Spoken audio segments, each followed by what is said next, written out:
Hello guys, good afternoon.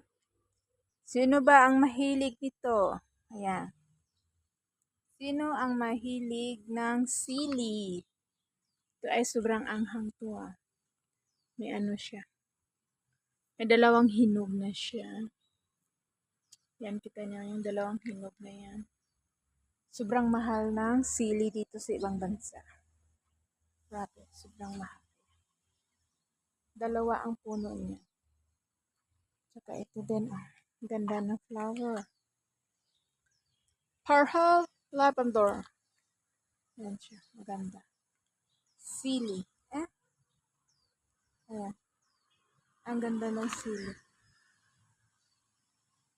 Ang daming bulak. Ang daming bulak. Itong dahon ng sili. Pwede ito siya makain.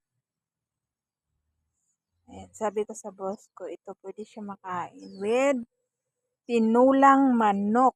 Manok na Bisaya. Tanglad. Lagyan ng tanglad. Loya. Sili. Konting maanghang na sili. Ang sarap-sarap ng tinula.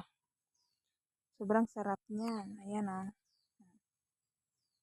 Malaki yan. Dalawa ang puno niyan. Yan. Ang daming bunga. Ito naman yung isang, ano ito? Ito yung isang, andun sa dulo, yung isang puno ng sili. Dito tayo. Kung gaano kaganda ng flower na ito. Bongabella is bongga-bongga. Yan. Ikot tayo. Ito bagong, ito season na itong flower na to. Akala ko seasoning. Season. Ito.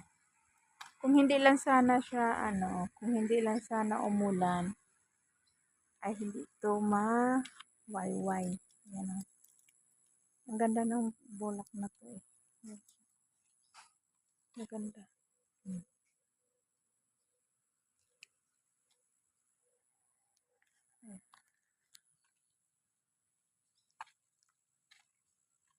Ito yung dahon ng papaya. Ay naku, ang payat-payat ng papaya na yan. Sobra.